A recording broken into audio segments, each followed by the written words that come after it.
السلام عليكم ورحمة الله وبركاته.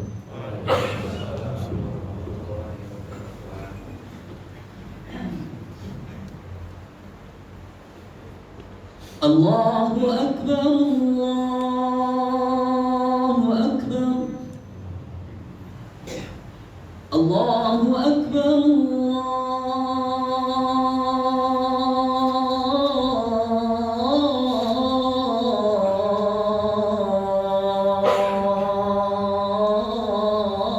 الله أكبر.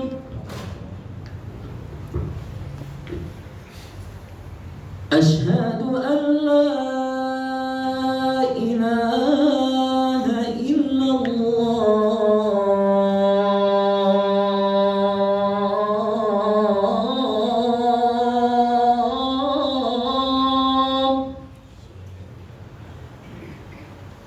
أشهد أن لا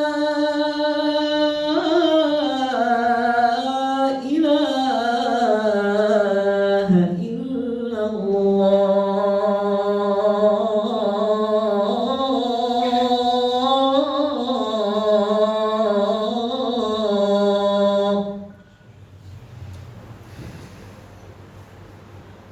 أشهد أن محمدًا رسول الله.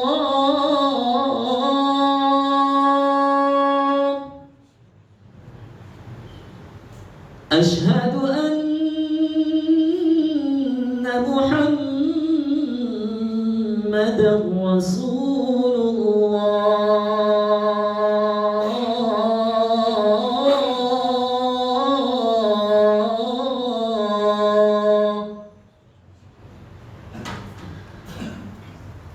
حي على الصلاة.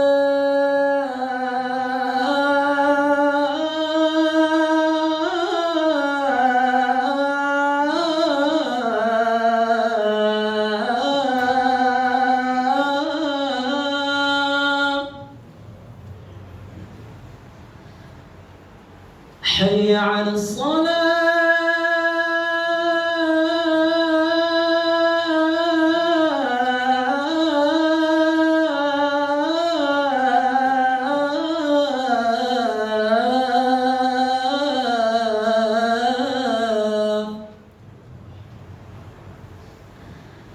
حي على الفلاح.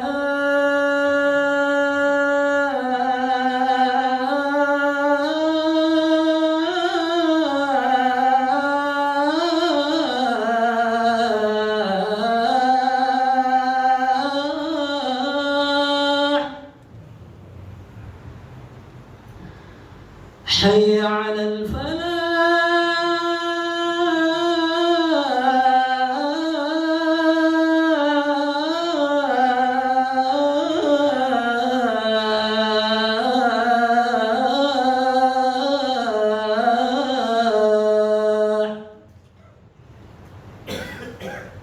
الله أكبر الله أكبر. لا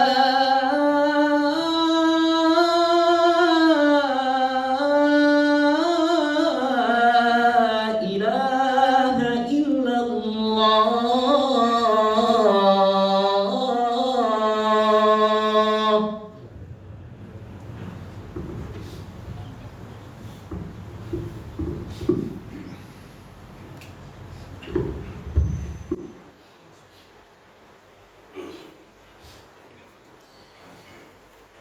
الحمد لله حمدا طيبا مباركا فيه مباركا عليه كما يحب ربنا ويرضى.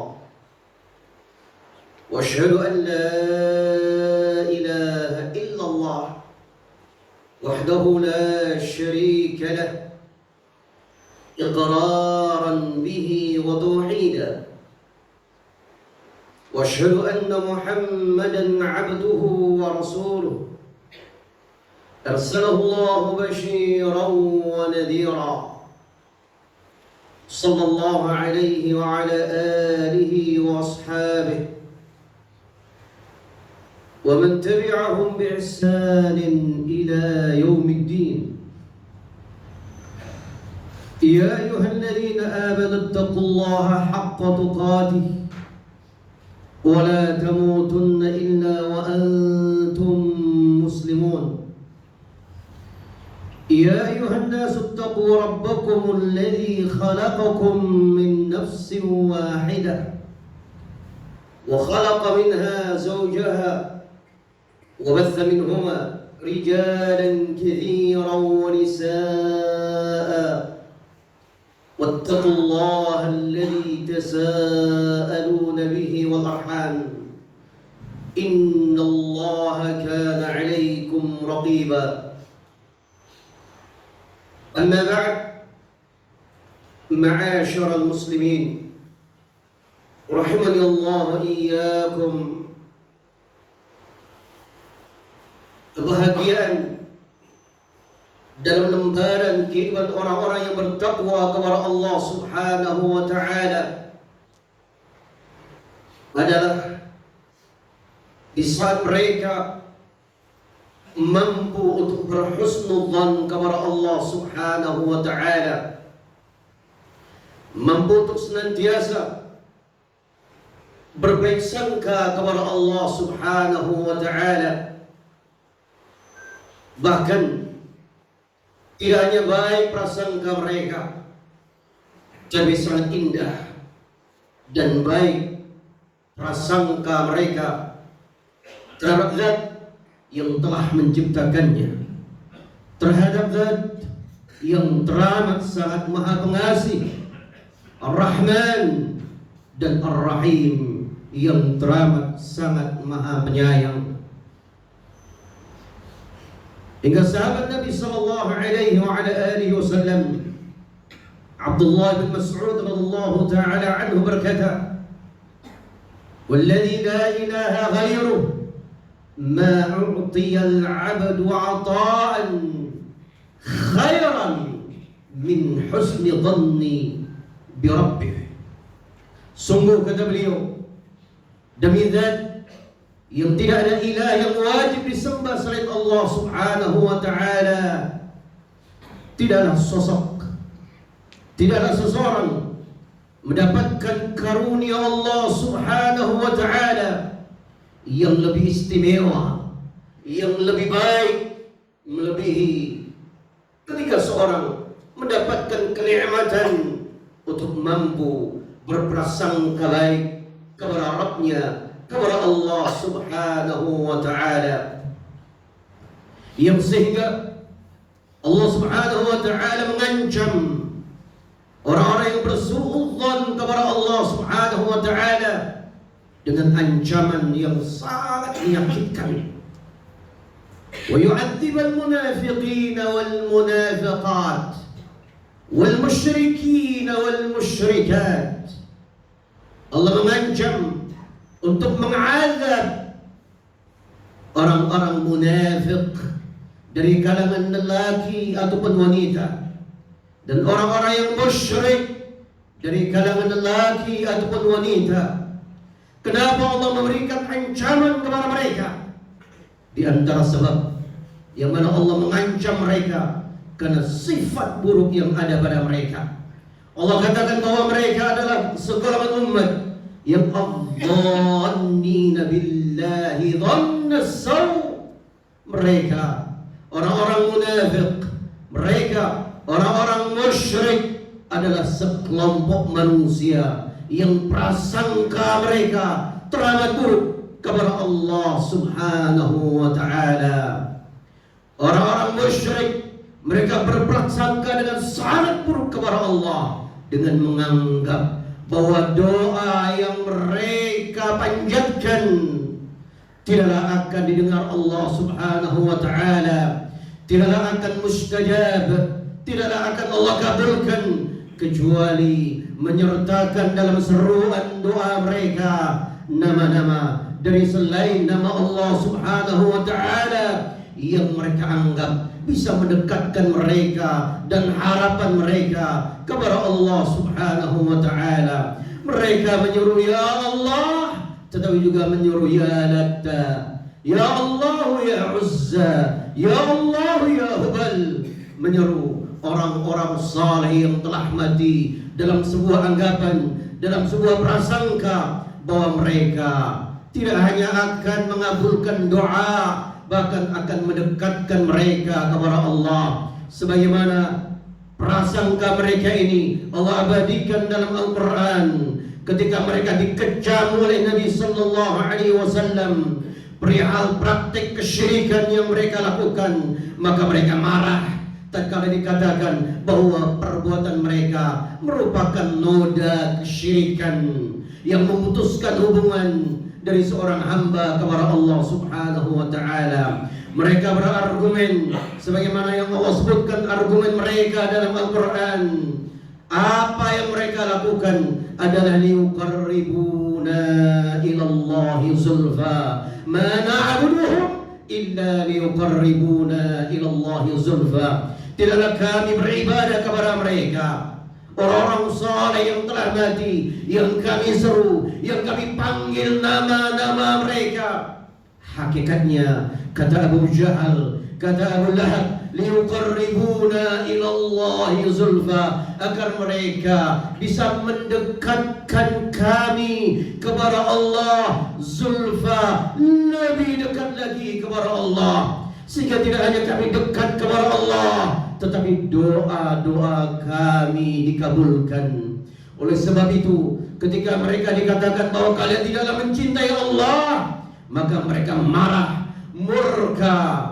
Bahkan mereka menyatakan kami adalah orang-orang yang mencintai Allah Subhanahu wa ta'ala. Sehingga Allah pun menjawab bahwa hanyalah orang-orang yang beriman, walladzina amanu asyaddu hubban lillah. Orang-orang yang beriman, kecintaan mereka lebih kuat, kecintaan mereka murni, kecintaan mereka lurus, hati mereka kepada Allah, tawakal mereka kepada Allah, tengadah tangan mereka hanya kepada Allah, tawajjuh mereka kepada Allah, kesemuanya kembali kepada Allah Jalla Jalaluh.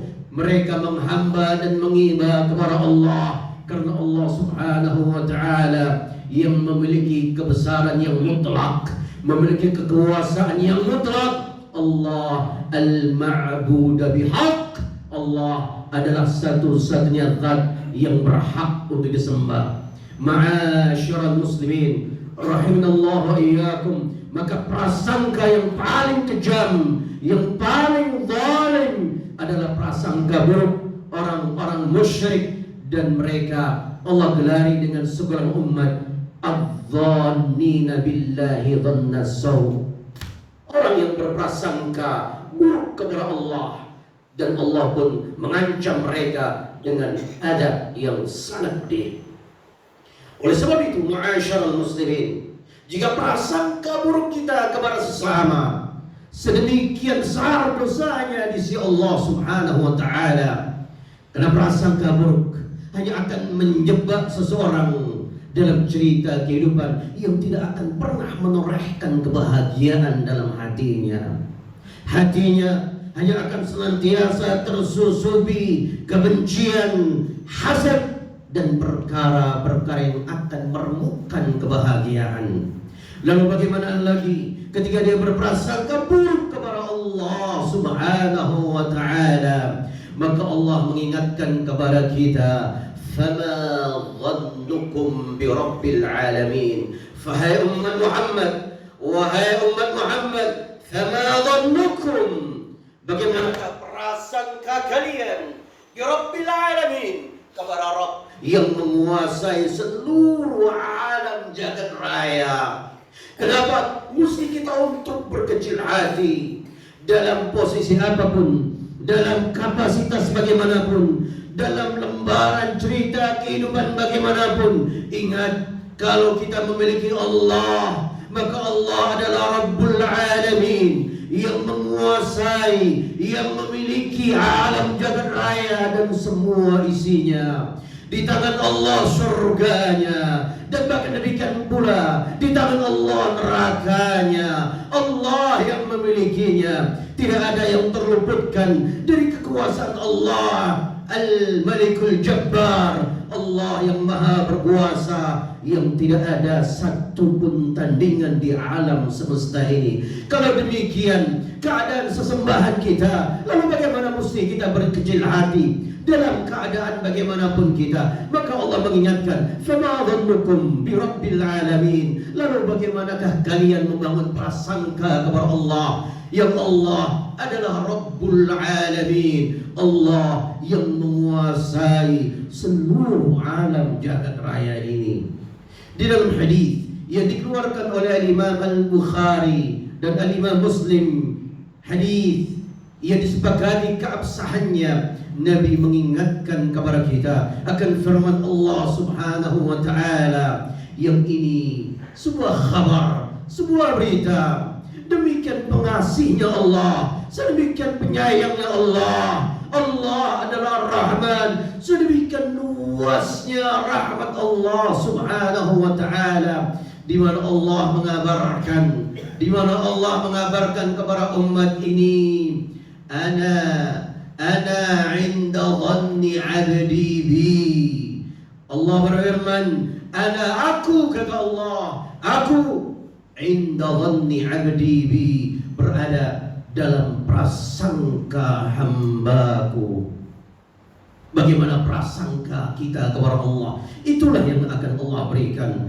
Dan bahkan dengan teramat sangat spesifik dalam hadis yang dikeluarkan oleh Imam Ahmad dalam musnadnya, Nabi menegaskan, ana 'inda dhanni 'abdi bi, falyadhun 'abdi bi ma syaa. Aku berada dalam prasangka hambaku. Kemudian dipertegas lagi dengan firman Allah, "Falyadhunna 'abdi bi ma syaa." Maka silahkan para hambaku berprasangka terhadapku. Terserah hatinya, terserah kita, terserah kalian. Bagaimana membangun kehidupan adalah dengan kita berprasangka kepada Allah Subhanahu wa taala. Dalam hadis yang lainnya, Rasulullah sallallahu alaihi wasallam menegaskan ketika ana 'inda dhanni 'abdi bi, aku berada dalam prasangka hambaku, maka ditegaskan oleh Rasulullah sallallahu alaihi wasallam, in dhanna bi khairan falah. Kalau dia berprasangka baik kepadaku, kepada Allah, falahu, maka dia akan mendapatkan apa yang dia prasangkakan dari kebaikan kepada Allah Subhanahu wa taala. Wa indan nabi syarra, kalau keburukan dia berprasangka kepada aku, kalau dia berprasangka buruk kepada Allah, falahu, maka baginya pula apa yang dia prasangkakan. Oleh sebab itu, sangat indahnya kehidupan ini, sebagaimana disabdakan oleh Nabi dalam hadis yang dikeluarkan oleh Imam Abu Dawud dalam sunannya. Nabi sallallahu alaihi wa ala alihi wasallam mengingatkan kepada kita bahwa praktek ibadah yang sangat indah adalah berhusnudzan kepada Allah Subhanahu wa taala. Nabi bersabda, "Inna husnadzannil 'abdi bi rabbih." Sesungguhnya prasangka baik seorang hamba kepada Rabbnya, min husnil ibadah, merupakan keindahan daripada ta'abbud, penghambaan kita kepada Allah Subhanahu wa taala. Kenapa demikian? Karena subhanallah, ketika dia berprasangka baik kepada Allah, dia akan termotivasi dalam kehidupannya. Dia akan selalu berhusnudzan kepada Allah. Tatkala dia berdoa, yakin sebagaimana sabda Nabi sallallahu alaihi wasallam, "Ud'ullah", mintalah, memintalah kepada Allah, wa antum muqinuna bil ijabah, dalam sebuah bangunan prasangka yang baik bahwa Allah akan mengabulkan. Bahkan kata para ulama, bagi orang-orang yang baik, ketika Allah ilhamkan untuk kita berdoa hanya kepada Allah, itu merupakan karunia nikmat Allah yang lebih besar ada kalanya daripada sekedar apa yang kita minta, selama tawajjuh kita, hati kita kepada Allah Subhanahu wa taala, menghadapi ketentuan Allah Subhanahu wa taala dari syariat yang telah Allah turunkan kepada khairul bashar, kepada sebaik-baik hamba Allah. Subhanallah, terasa tidak akan berat menjalani apa yang Allah tentukan. Walaupun bagaimana jiwa kita yang lemah merasakan beratnya akan perintah Allah. Bagaimanapun mata-mata manusia menatap, perkara itu adalah perkara yang berat, perkara yang tidak mungkin. Tapi kalau kesemuanya datang dari Allah, ketika kesemuanya perintah itu datang dari Allah, apapun sifatnya, karena prasangka baik ada pada hati seorang hamba, dia yakin segala sesuatu yang datang dari Allah merupakan bukti kebaikan Allah kepada kita, bukti kebaikan dari Allah Subhanahu wa ta'ala. Kenapa demikian? Karena Allah berfirman dalam hadis qudsi, inni haramtu dzulma ala nafsi. Aku, kata Allah, telah haramkan untuk berbuat zalim kepada para hamba-Ku.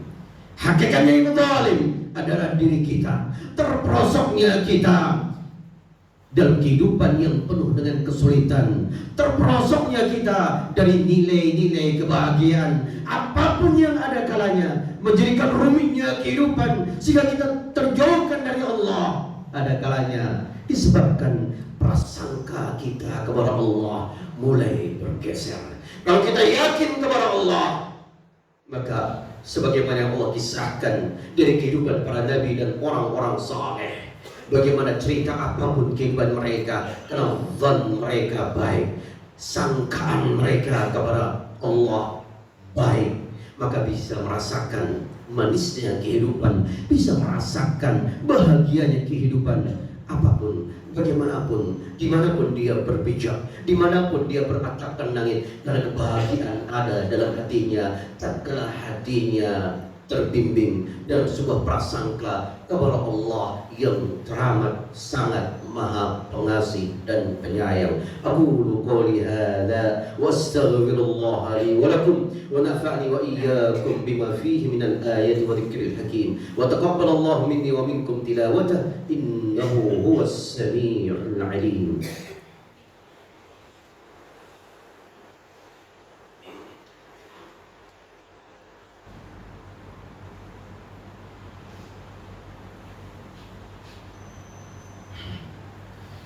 Alhamdulillah, wassalatu wassalamu ala rasulillah wa ala alihi wa ashabihi wa man ittaba'a hudah. Fala hawla wala quwwata illa billah. Amma ba'd, ma'asyiral muslimin rahimallahu wa iyyakum. Kata para ulama, ketika seseorang semakin mengenali Allah Subhanahu wa ta'ala dengan sifat-sifatnya yang teramat sangat mulia, maka semua dia akan sangat terarahkan kehidupannya untuk mampu menghamba dan menikmati sebuah penghambaan kepada Allah Subhanahu wa ta'ala. Oleh sebab itu Allah mengingatkan, walillahil asmaul husna. Allah Subhanahu wa ta'ala memiliki nama-nama yang demikian sempurna dan indah. Nama yang bukan sembarang nama, nama yang ismun ala musamma. Di balik nama ada sifat-sifat yang demikian sempurna, dan itu sifat merupakan sifat Allah Subhanahu wa ta'ala.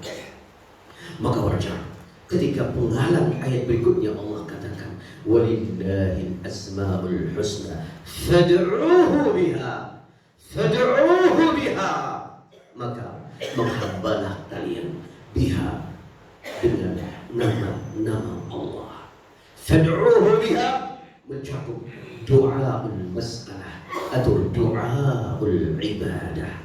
Kenapa demikian? Karena orang yang memahami akan sifat-sifat yang demikian sempurna akan terukir dalam hatinya kecintaan yang semakin kuat, dan tentunya akan semakin terarahkan kehidupannya untuk meyakini tidak ada jalan kebahagiaan kecuali kembali kepada hakikat wujud kita di atas muka bumi, sebagaimana firman Allah Subhanahu wa ta'ala, wa ma khalaqtul jinna wal insa illa liya'budun. Tidak ada jalan yang lainnya.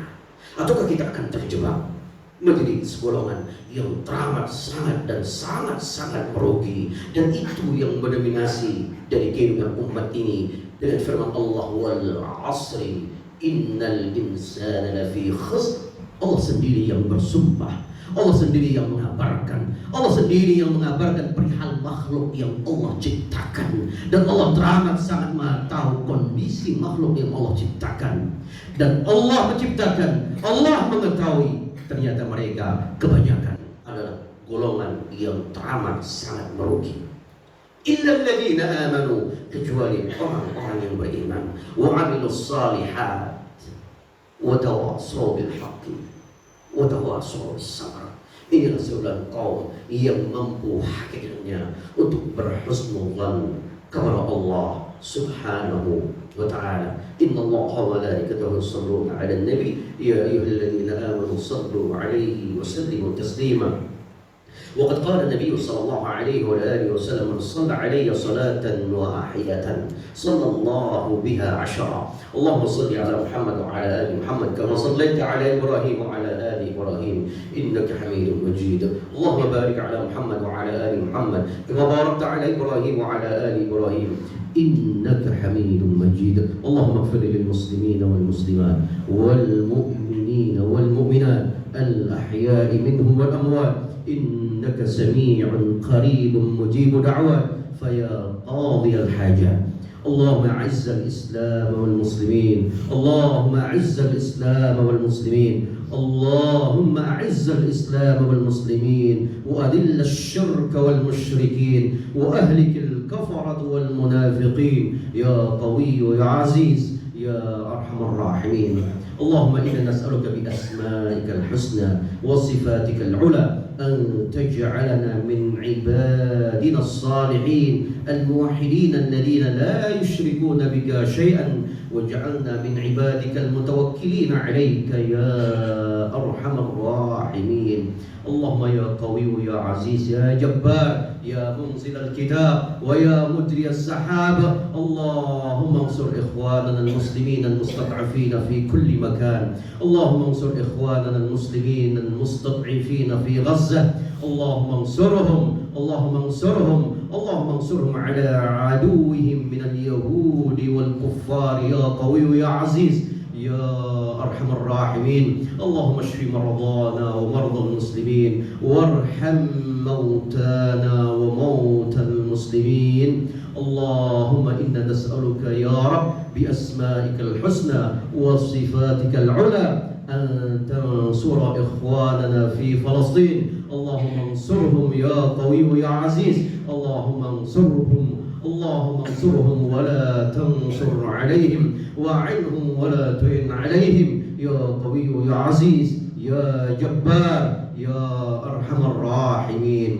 ربنا هب لنا من أزواجنا وذرياتنا قرة أعين واجعلنا للمتقين إماما. ربنا آتنا من لدنك رحمة وهيئ لنا من أمرنا رشدا. ربنا اصرف عنا عذاب جهنم إن عذابها كان غراما. ربنا آتنا في الدنيا حسنة وفي الآخرة حسنة وقنا عذاب النار. وصلى الله وسلم على النبي المصطفى وعلى آله وسلم، وآخر دعوانا أن الحمد لله رب العالمين.